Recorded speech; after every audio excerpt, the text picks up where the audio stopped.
Selamat berjumpa kembali dalam program Sound Doctrine. Saya Pendeta Wanda Dumais dari Sydney, Australia. Maranatha, Tuhan Yesus segera datang. Saudara yang dikasihi Tuhan, mari kita kembali membahas Yohanes 20 ayat 19. Saya bacakan, ketika hari sudah malam, pada hari pertama minggu itu, berkumpullah murid-murid Yesus di suatu tempat dengan pintu-pintu yang terkunci karena mereka takut kepada orang-orang Yahudi. Pada waktu itu datanglah Yesus dan berdiri di tengah-tengah mereka dan berkata, "Damai sejahtera bagi kamu." Saudara yang dikasihi Tuhan, sebenarnya terjemahan Alkitab ini tidak tepat. Mengapa? Karena di ayat ini kita baca seolah-olah murid-murid Tuhan berkumpul di satu tempat yang terkunci karena mereka takut kepada orang Yahudi. Mengapa saya katakan salah? Karena ketika kita baca ayat ini menimbulkan kesan bahwa murid-murid itu memang bersembunyi karena mereka takut setelah mereka menyatakan diri percaya kepada Yesus sepenuhnya dan meninggalkan pengajaran Yahudi. Nah, ada sesuatu yang tidak masuk akal di sini. Orang-orang ini orang-orang Yahudi. Mengapa mereka harus takut kepada orang Yahudi?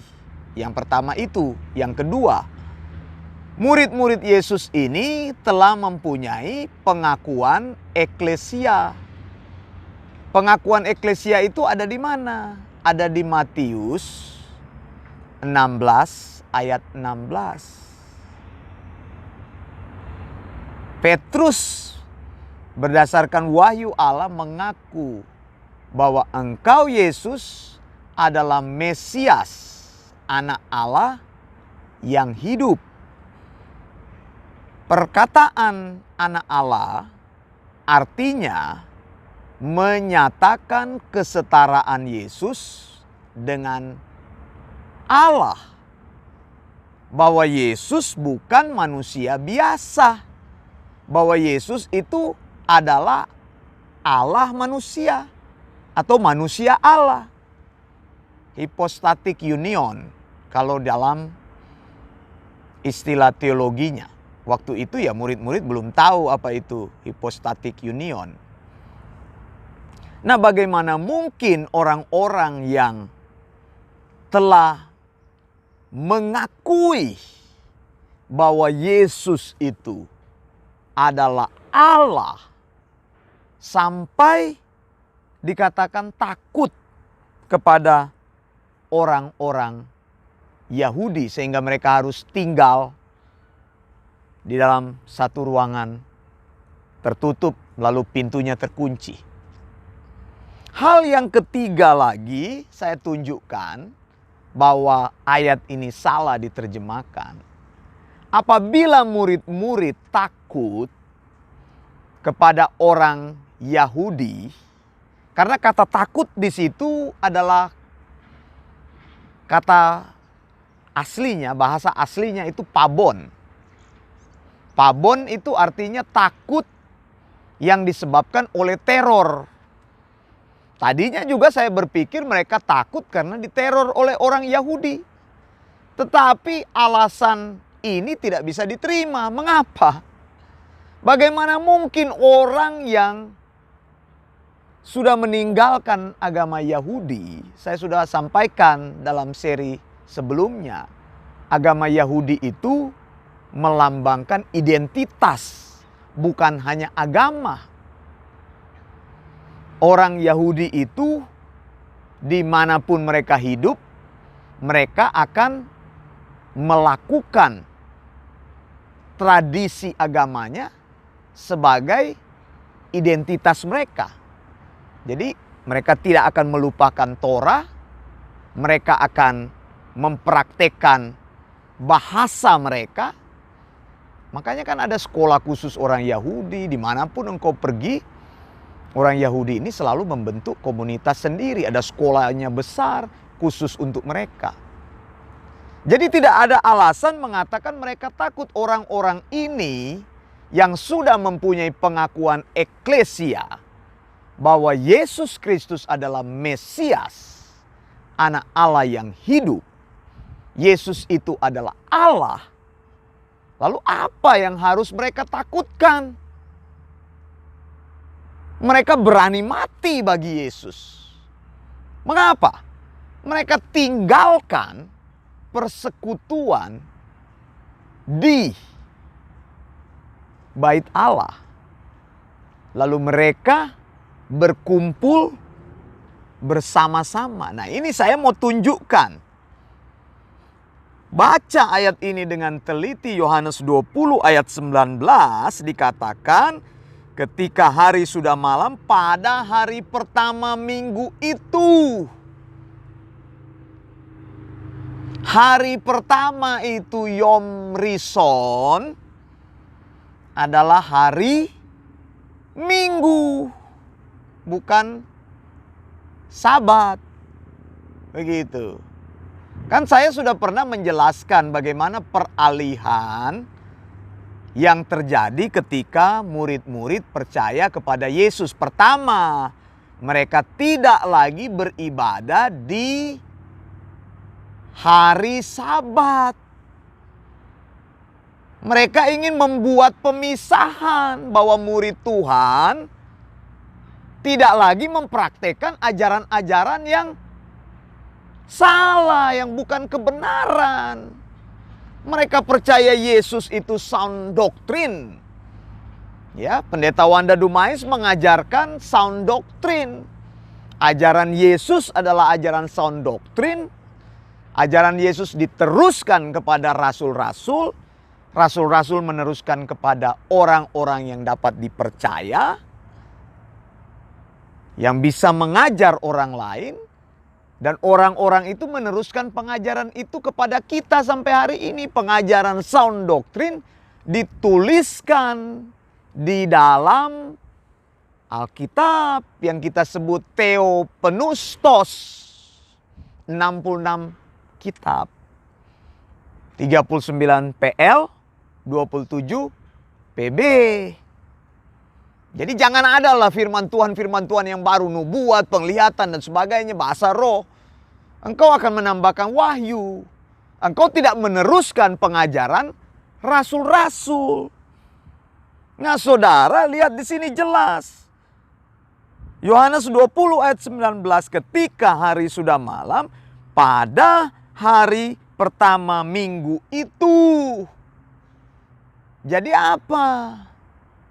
Yom Rishon, hari pertama, hari Minggu.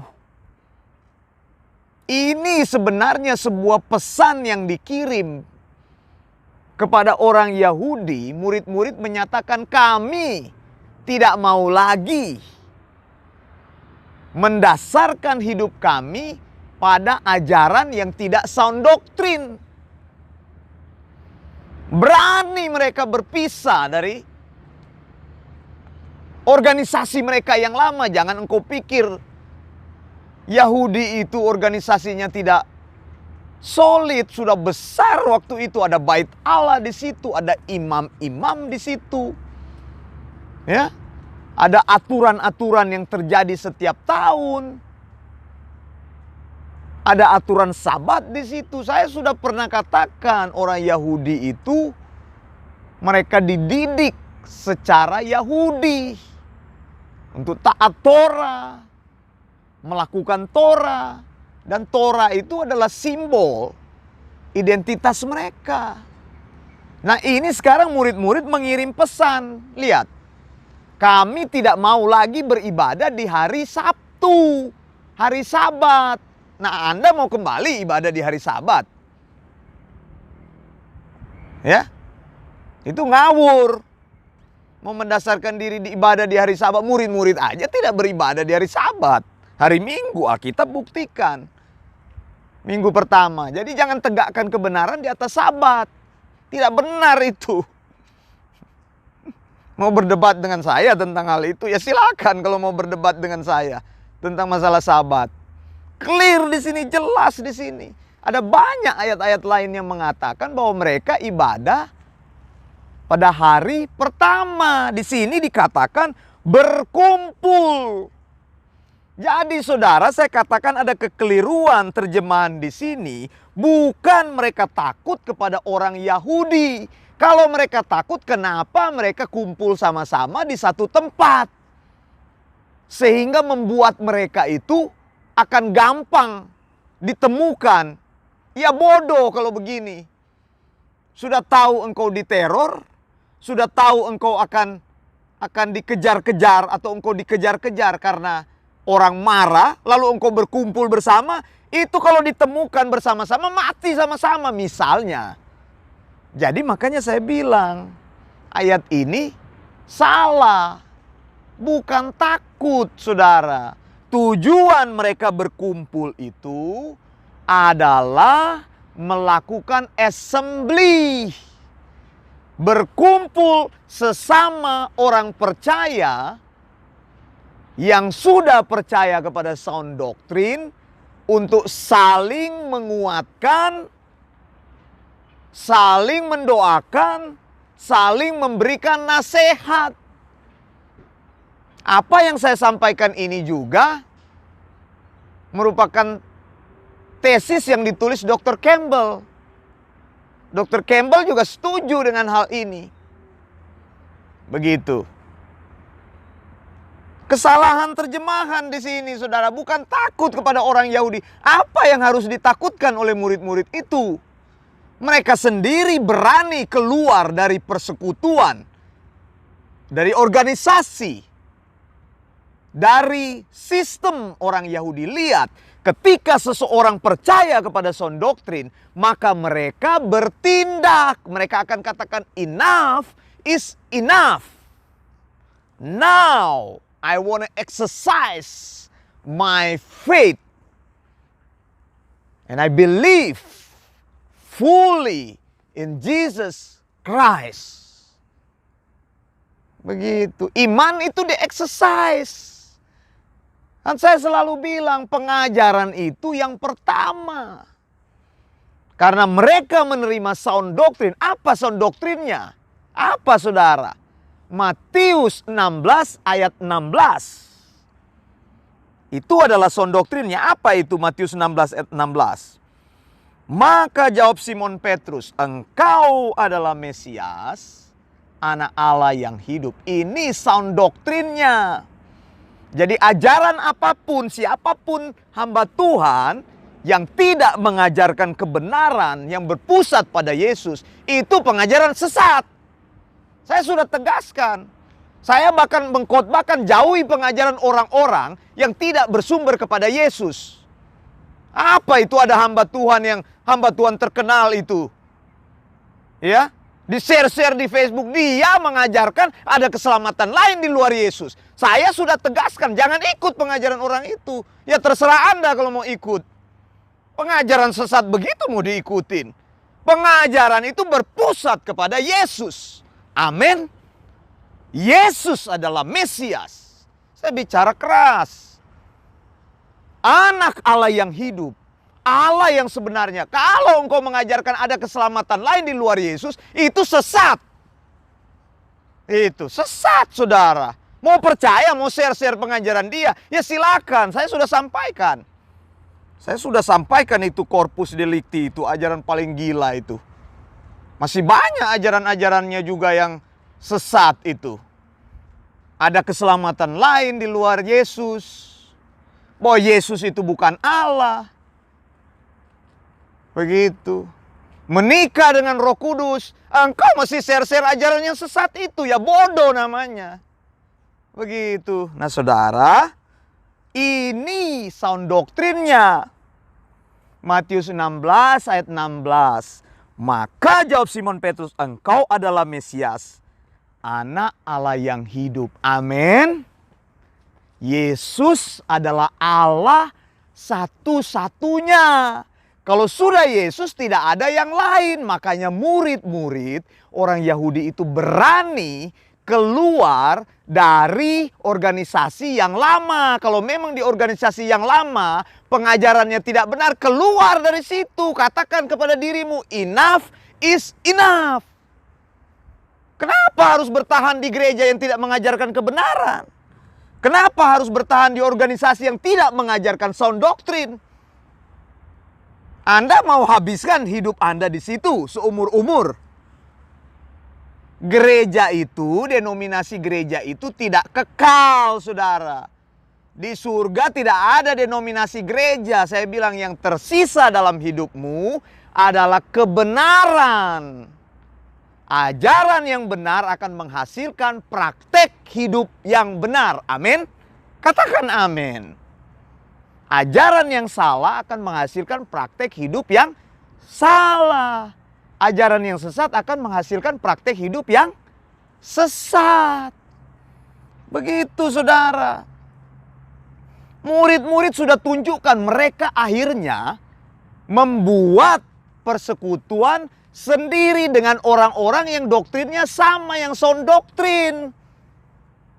Jangan takut, saudara. Gereja terbentuk dengan 2-3 orang. Yesus sudah bilang. Matius 18 ayat 20. Lihat pengakuan Simon Petrus ini sesudah itu menjadi dasar dari eklesia.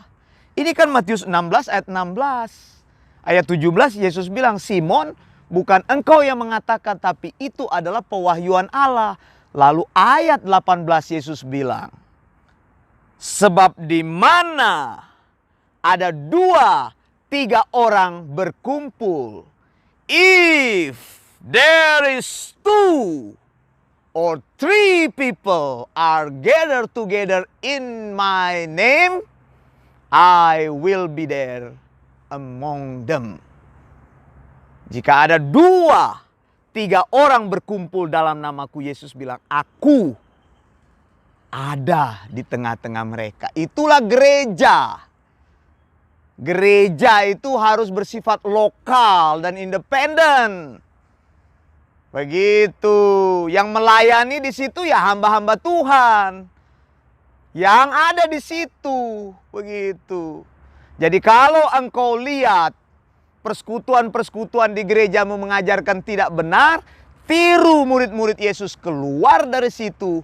Bentuk persekutuan sendiri. Makanya dikatakan mereka melakukan assemble di suatu tempat. Bukan karena mereka takut kepada orang Yahudi, tapi mereka berkumpul untuk mengeksersis iman mereka. Jemaat Tuhan yang lahir baru bertemu satu sama lain. Jangan bertemu dengan orang yang belum lahir baru. Begitu, yang ajarannya beda. Jangan tinggal di tempat yang tidak mengajarkan kebenaran. Pendeta Wanda sudah katakan seperti itu. Di mana dong Pendeta Wanda ada gereja yang Alkitabiah? Ya saya tidak bisa beritahu engkau gereja yang Alkitabiah.